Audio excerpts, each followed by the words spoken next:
Saya membacakan satu hadis Nabi SAW yang sangat terkesan. Semua hadis terkesan, tapi di antaranya baginda mengatakan SAW, "Raghima anfu rajulin zukirtu indahu falam yusalli alayya. Wa raghima anfu rajulin dakhala alayhi ramadana thumma ansalakha wa lam yaghfar lahu.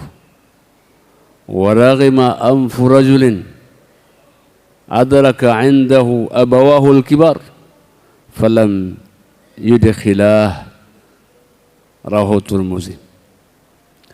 Jemaah rahmati Allah, ada 3 orang yang dalam perspektif Nabi disebut dengan orang yang sengsara. Mungkin kelihatannya bahagia, tapi hakikatnya inilah orang yang sengsara dalam hidupnya. Siapa orang yang pertama? Nabi mengatakan, yang pertama, raghima anfu rajulin, celakalah orang. Zukirtu indahu, nama saya disebutkan di sampingnya, di hadapannya disebutnya Rasulullah.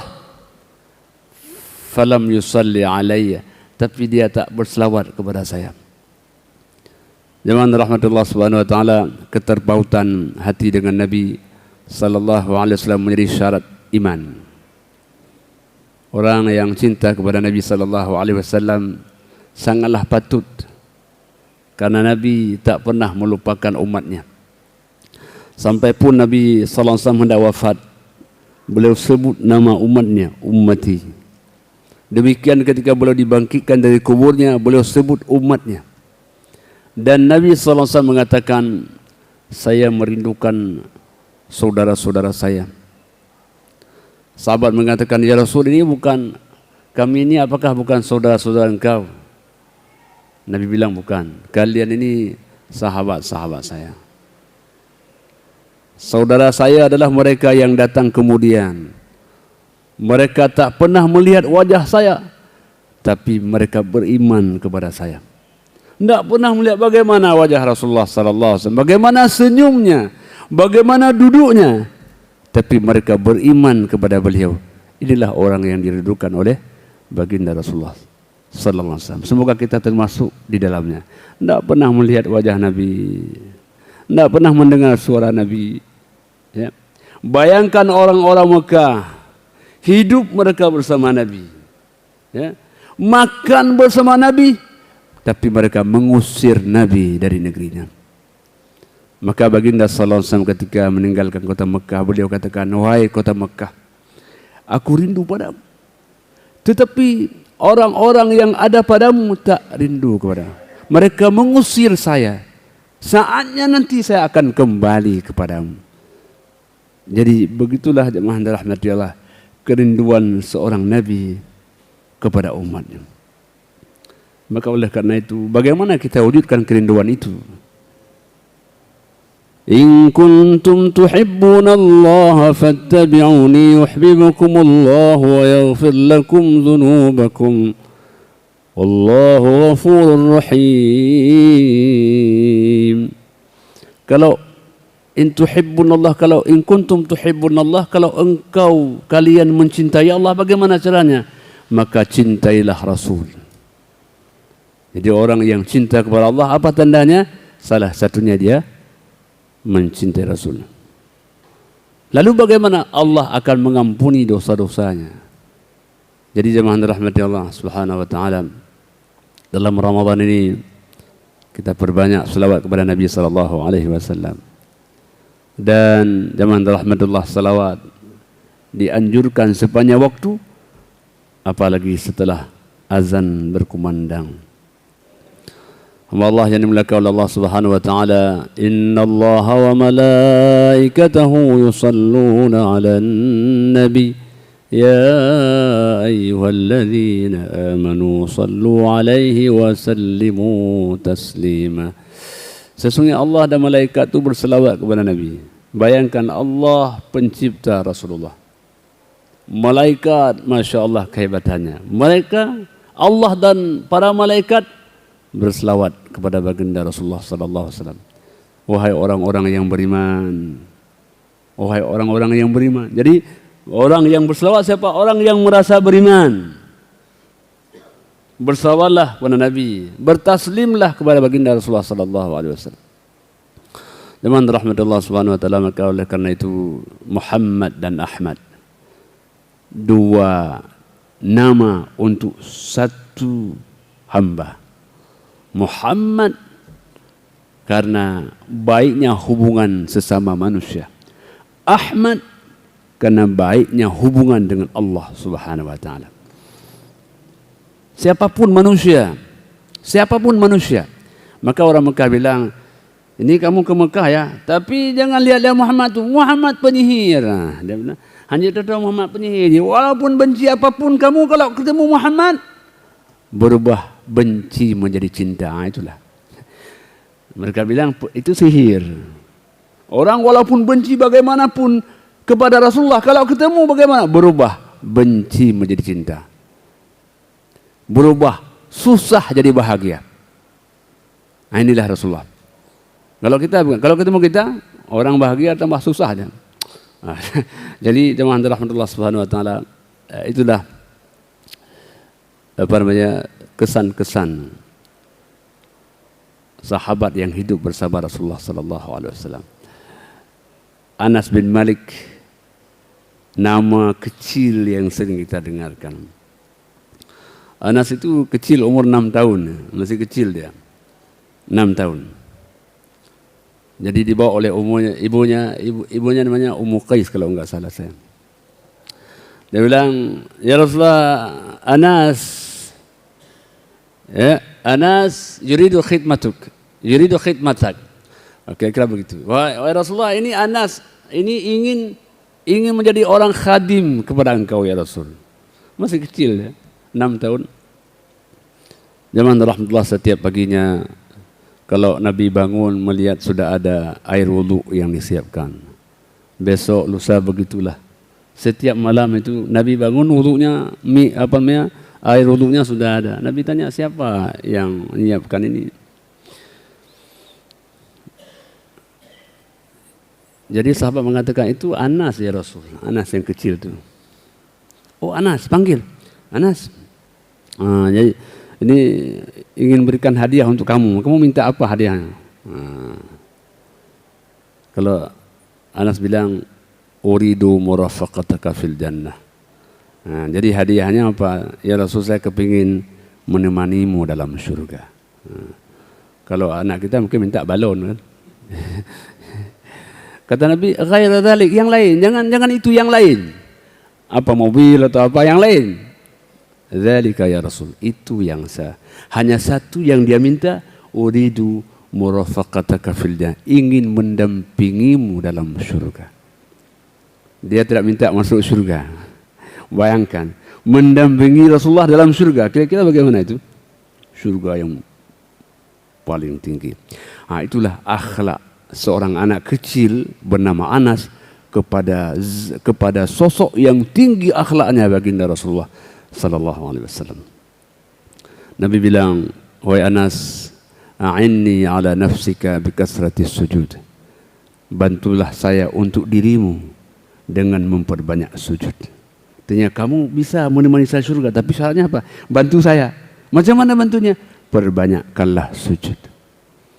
Maka jemaah rahmatullah, kalau kita ingin menjadi orang yang tinggi di surga nanti, rendahkan diri kita. Karena surga tempat orang-orang yang merendahkan hatinya. Surga tempat orang-orang yang tawadhu. Surga tempat orang-orang yang tinggi akhlak budi pekertinya. Wa qila salaman salama. Di surga ini kalau ketemu orang salam, senyum, sapa. Maka dengan rahmatullah, begitulah hubungan Rasulullah dengan para sahabatnya. Walaupun kita tak pernah bertemu Rasul, tapi rasa-rasanya kok seperti ketemu dengan beliau. Ada guru saya itu satu tanya, saya kan senang kali mengajar hadis. Banyak mata kuliah yang lain, tapi senang sekali saya mengajar hadis. Kenapa? Tuan guru, karena setiap saya mengucapkan qala Rasulullah, mesti saya bersalawat sallallahu alaihi wasallam. Setiap saya mengajar hadis mesti saya berselawat. Itulah rahasia beliau. Beliau senang mengajarkan hadis Nabi sallallahu alaihi wasallam. Dengan rahmati Allah.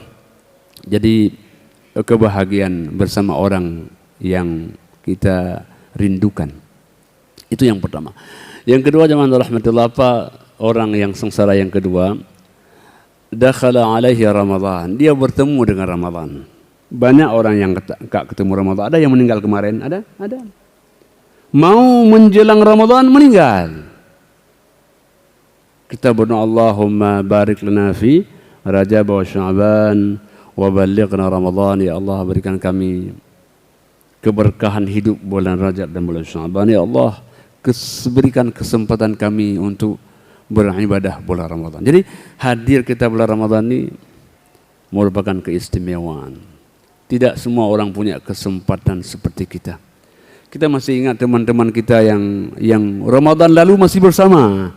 Mungkin Ramadan ini sudah tidak lagi bersama. Pun kita tidak tahu Ramadan kali ini akankah berulang untuk Ramadan yang akan datang. Mungkin kesempatan hanya sekali, tidak akan pernah untuk berulang lagi. Walaupun kita masih hidup, tapi Ramadan 1445 tidak sama dengan 1446. Beda rasanya, beda berkahnya, beda segala-galanya. Maka jadikan ini ibadah puasa yang terakhir. Ibadah puasa yang terakhir. Nabi kalau mau hendak salat, beliau sering sampaikan kepada sahabat, "Shalli salatan muwadda'." Salatlah kalian salat yang terakhir kalinya. Ini Pak, masih zuhur nanti. Zuhur belum tentu. Belum tentu ada kesempatan. Belum tentu umur kita panjang. Belum tentu kita punya harapan. Semua ada pada takdir yang kuasa. Maka sekali kita ibadah yang khusyuknya, sehebat-hebat. Kenapa? Karena mungkin kesempatan yang terakhir. Jemaah rahmati Allah, maka Nabi mengatakan, celakalah orang yang dakhala alaihi Ramadan. Allah berikan kesempatan kepadanya berpuasa Ramadan. Tsumman salakha, berlalu Ramadan begitu saja. Walam yughfar lahu, tidak terampuni dosa-dosanya. Ramadan lalai. Kata orang melalaikan Ramadan. Ramadan itu dilalaikan sama dia. Hendak apa? Luap lalai puasa dan dia hendak lalaikan Ramadan. Bagaimana maknanya? Saya pun tidak tahu apa makna itu. Ramadan adalah bulan ibadah, syahrul tilawah, syahrul tarbiyah, bulan kita membaca Al-Quran. Ya. Kadang-kadang orang yang rahmatullah sengaja malam itu, masya Allah, full dia enggak tidur. Untuk apa? Biar besok tidur full. Ya.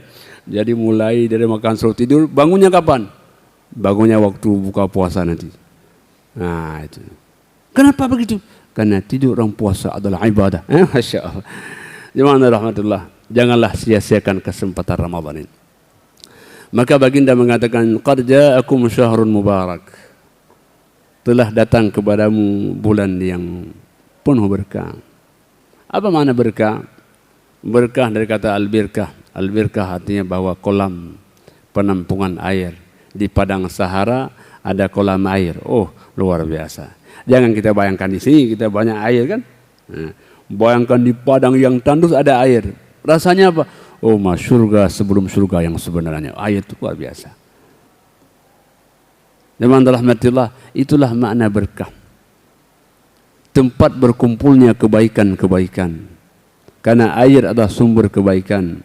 Ketika Allah bicara tentang rezeki, wa anzala minas samaa'i maa'an fa akhraja bihi minas samarati rizqan lakum.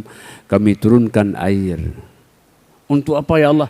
Air rezeki, air yang membersihkan, air yang mensucikan. Hiduplah engkau seperti air.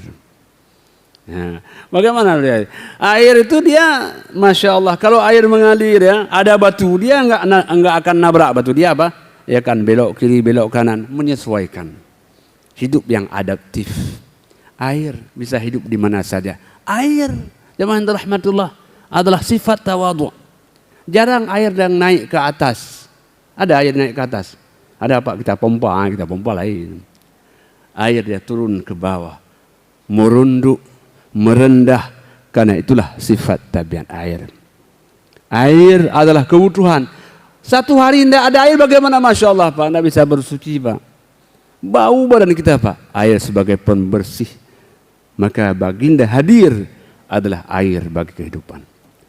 Kama arsalna fikum rasulan minkum yatlu alaikum ayatina wa yuzakkikum wa yuallimukumul kitab wal hikmah.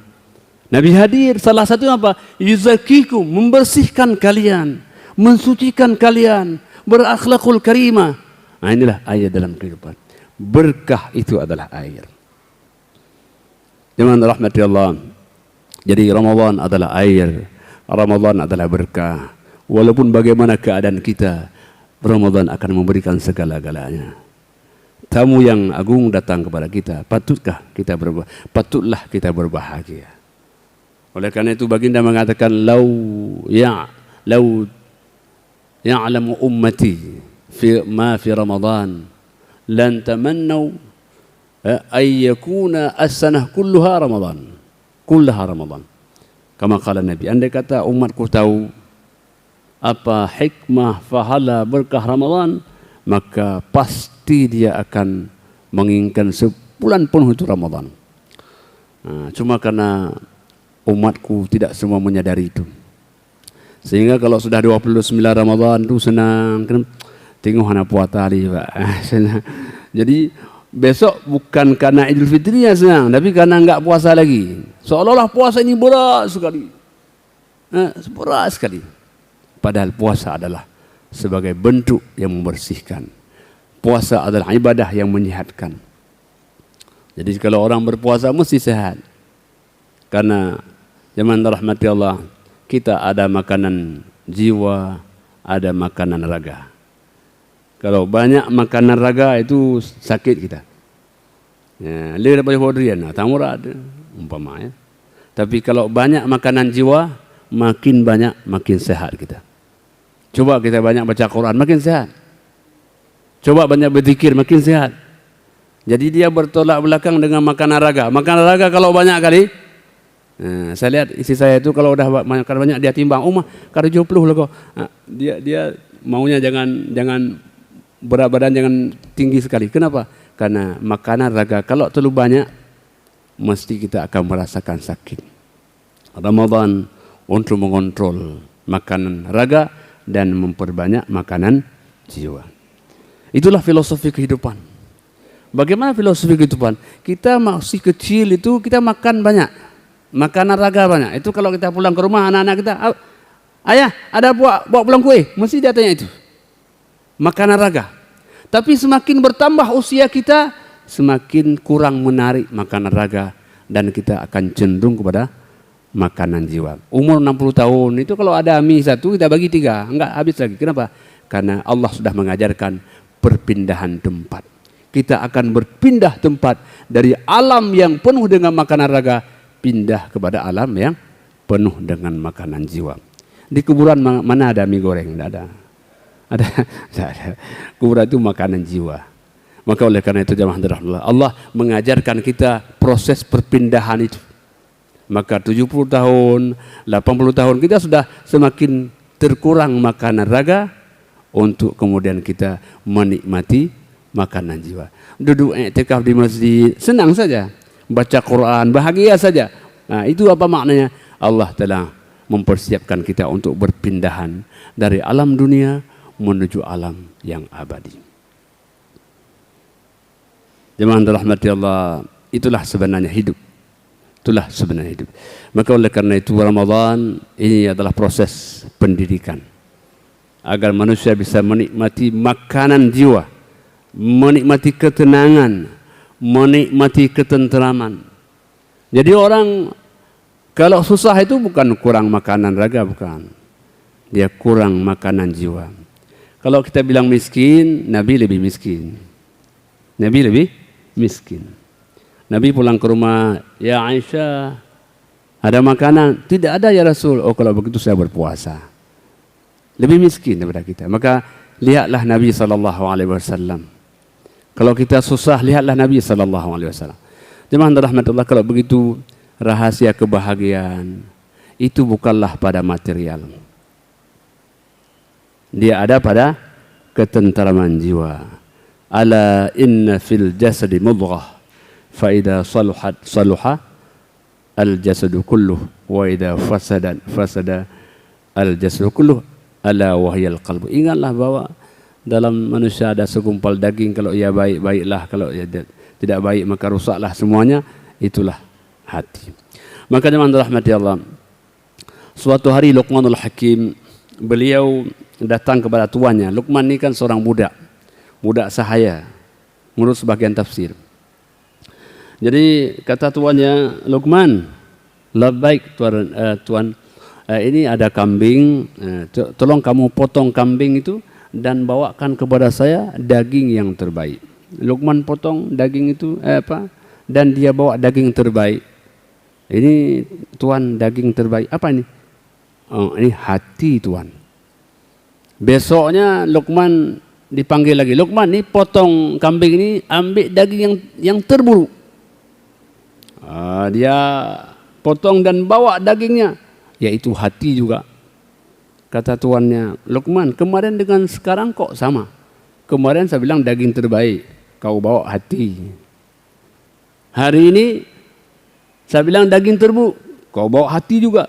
Tuan, kebaikan dan keburukan itulah bersumber pada hati manusia. Bukan pada tangan, bukan pada kaki, tapi ada pada hati kita. Maka ibadah itu sebenarnya adalah sedang memperbaiki hati manusia. Apabila orang hatinya sudah baik, dia akan bahagia. Walaupun panas sekalipun, tapi hatinya tetap dingin adanya. Itulah hati. Sebenarnya kan di rumah kita juga gitu kan. Kadang-kadang ada sesuatu sudah ada masalah dengan keluarga. Padahal bukan masalah kecil saja itu. Karena hati kita tidak nyaman, tidak tenang. Sehingga sesuatu yang tidak masalah menjadi masalah. Jemaah rahmatullah, yang terakhir, Nabi mengatakan raghima anfu rajulin, celakalah orang adraka abawahul kibar, yang dalam hidupnya dia sempat bersama orang tuanya yang sudah tua. Ada orang tua masih muda, namanya kakek muda kan ada tuh. Kalau bisa kita ada anak perempuan, misalnya kita ada cucu kan, kita masih muda. Tapi enggak, dia hidup dengan orang tuanya yang sudah tua, al-kibar.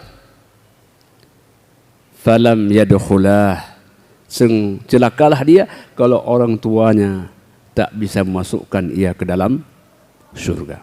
Kenapa? Karena dia tak bisa memperbaiki hubungannya dengan orang tua.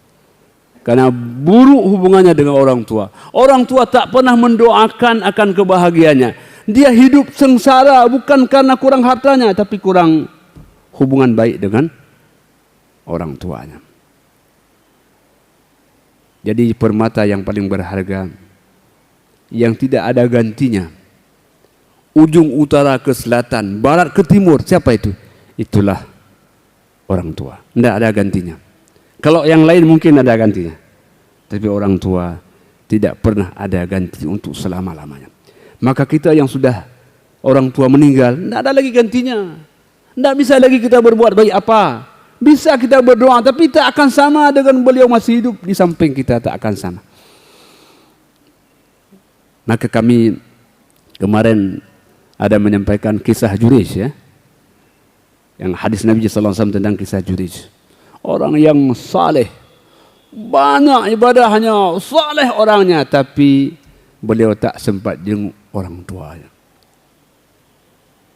Sakit hati orang tuanya itu. Lupa dia kepada orang tuanya. Maka sampai keluar kata-kata yang tidak baik pada orang tuanya.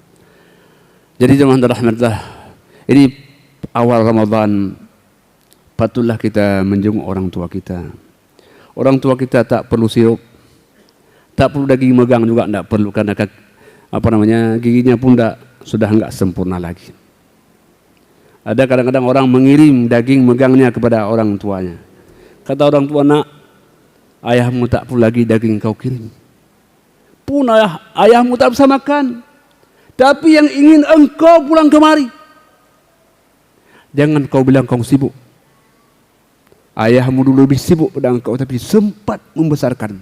Ini jemaah alhamdulillah. Maka sangatlah sengsara orang yang tidak mendapatkan doa dari orang tuanya. Jadi jemaah dalam Ramadan ibadah yang bukan hanya puasa saja, tapi menghantarkan kita kebaikan-kebaikan, hubungan baik kepada sesama. Oleh karena itu jemaah rahmatillah, belumlah sempurna ibadah kita kepada Allah sebelum baik hubungan kita dengan sesama manusia, dengan tetangga kita, dengan kerabat handai tolan kita, dengan sanak saudara kita. Belumlah sempurna ibadah kepada Allah bila hubungan kepada sesama pun belum baik adanya. Jemaah rahmati Allah, ibadah ini ada yang disebut dengan ibadah individual dan ada ibadah sosial. Oleh karena itu dalam agama Islam ibadah kan berjamaah. Salat yang paling bagus, salat berjamaah. Puasa, saya Pak jangan Ramadan puasa boleh. Saya Sya'ban aja karena Ramadan sibuk boleh. Enggak, tetap Ramadan. Ilu haji Pak kan baik bulan Dzul Qa'dah Dzul Hijjah ke masjid. Ilu muharam lanjut. Lanjut. Harus kolektif, kebersamaan, hubungan sesama. Itulah maknanya bahwa ibadah bukan hanya kesalehan individual, tapi menghantarkan kepada kesalehan sosial. Orang semakin baik ibadahnya, semakin baik hubungan sosialnya. Semakin tawadhu hidupnya, semakin peduli kepada sesamanya. Oleh karena itu teman-teman, marilah kita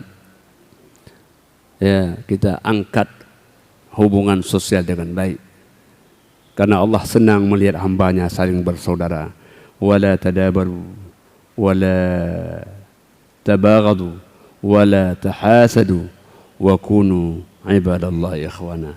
Janganlah engkau saling membenci, janganlah engkau saling iri hati, janganlah engkau saling memurkai. Jadilah hamba-hamba Allah yang saling bersaudara. Jadi kekayaan yang paling kaya apa? Kita banyak saudara. Di mana-mana ada saudara. Itulah orang yang paling kaya.